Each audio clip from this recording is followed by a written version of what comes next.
Sri Lanka. Sri means blessed, and Lanka is the name of the island. This small tropical island is off the southernmost tip of India, and yet, even though it's so small, it's got two distinct climatic zones. A dry zone that runs from the north down to the southeast, and a wet zone that covers the south and central regions. While you sit back now and listen to this charming version of the Sri Lankan national anthems sung by children, I hope you'll also enjoy learning about the intricacies of what at first sight you may think looks like a fairly mundane flag. Keep watching, and I'm sure that, like me, you'll be amazed at the detail, wisdom and philosophy that's woven into every hair on that majestic lion. But as you're doing that, let me tell you a little about this film. I collected all of the footage during a 3-day visit to Colombo and Jaffna. In fact, that's why I included the word cameos in the title of the film. Why the film, you might ask? The short answer is because it's part of the requirements of the course that I'm taking at Georgetown College. Well, almost.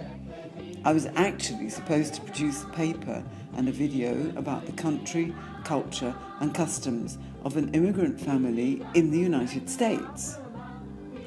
Immediately that made me a square peg in a round hole, because I don't live in the United States, I live in Dubai. And I'm actually an immigrant myself here, just like about 92% of all the other people who live and work here. When I rationalised what the aim of these assessments must be, I thought, well, surely it's to widen my horizons and make me a more competent person interculturally. I'm an ESL teacher. I've always interacted with speakers of other languages. I've learnt about semantic overlap, contrastive phonology and syntax, and so I'm a fairly competent language teacher. In terms of knowing my students, I conduct needs analysis. But that has only ever given me a linguistic and academic perspective on them, not a cultural one. This was one of the things that drew me to this course, EDU 587, Communicating with Immigrants. I thought it would be a great idea to put empathy under the microscope. Little did I know what I was letting myself in for. Anyway, for the project, I asked a couple who are my neighbours to be participants in my study. They seemed nice enough, and I thought it would be a good idea, a good opportunity to get to know them better. There are lots of Indian nationals here in Dubai. I just assumed they were too. So I was a bit surprised when they said, no, we're from Sri Lanka. I've been to India a couple of times, but I'd only really ever heard about Sri Lanka. Nice beaches, good food, pretty good weather. I had a lot to learn and very little time in which to do it.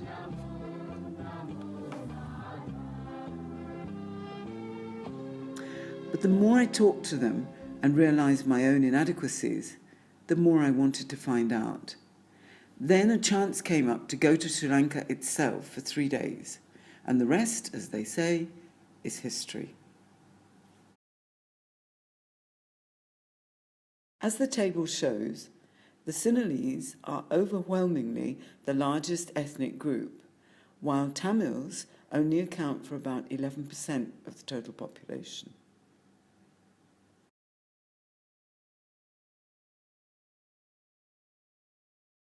Sinhala has been the official national language of Sri Lanka since 1974, and it's spoken by about 74% of the people. Tamil, on the other hand, is only spoken by about 18% of the people. As for English, the Constitution defines it as a linked language. Sri Lanka also fractures along religious lines. 70% of the people are Buddhist. Most of them are from the majority Sinhalese ethnic group. The second most common religion is Hinduism, and approximately 80% of the Sri Lankan Tamils and 90% of the Indian Tamils are Hindu. Islam is the third most dominant religion in the country, and it was brought by the Arab traders. And Christians, that is Roman Catholics and others, account for 7.4% of the population.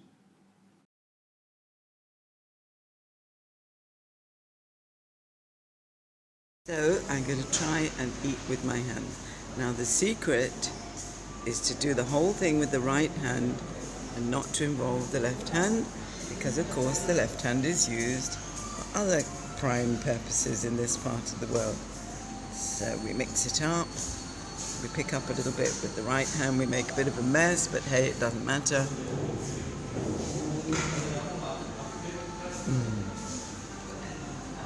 My goodness me, this food is just delicious. It's potato, and it looks like lentils, and that fish curry is just to die for, with the relish and the coconut relish.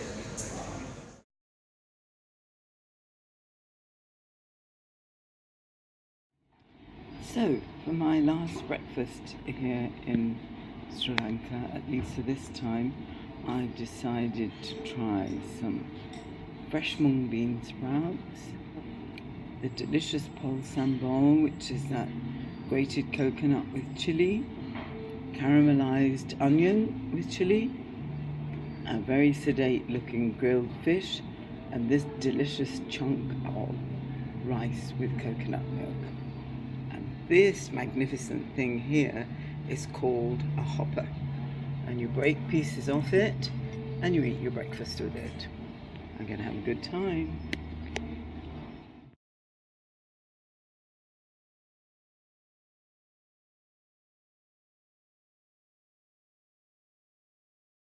Hello. What an amazing tea shop you have. Thank you. How many different types of tea do you have here? We have the normal tea, which is called red tea or black tea. Then we have fruit flavors, flowery flavors, it's all flavored teas. And then we have the green teas, herbal teas. Which is the most popular tea? Well, according to the Sri Lankans, it's always the normal tea. But then overseas, they keep trying all the flavors. The flavors. Green teas are very much in demand now. And these teas are all from Ceylon? Sri Lanka. From Sri Lanka. Right. What part of Sri Lanka does the tea come from?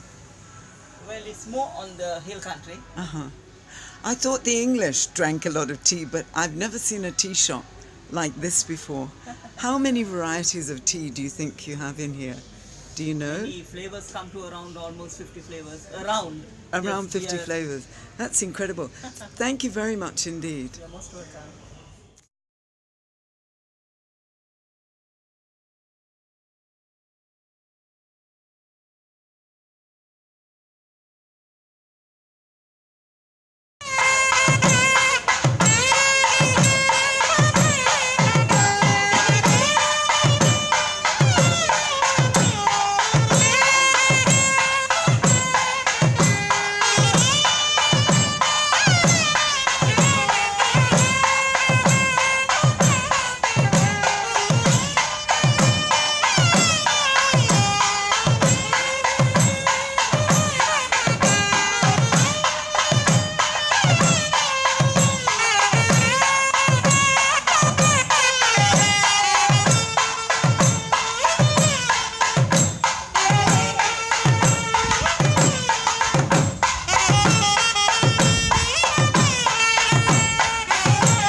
It seems unimaginable now, but from 1983 to 2003, a brutal war raged between these lovely people, the Sinhalas and the gentle Tamils.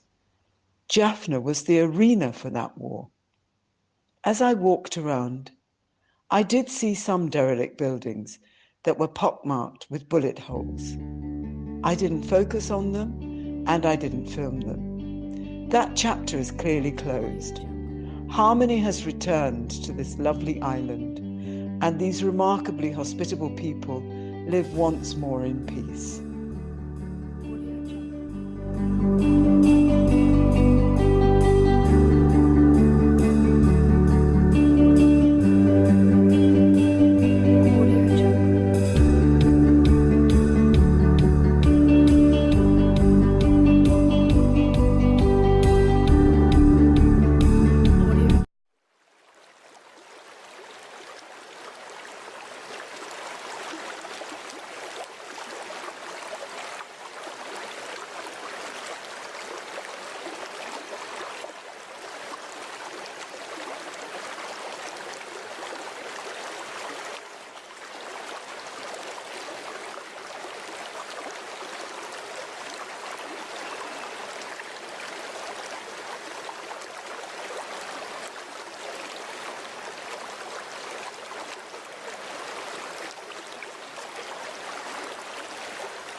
Sri Lanka, Namo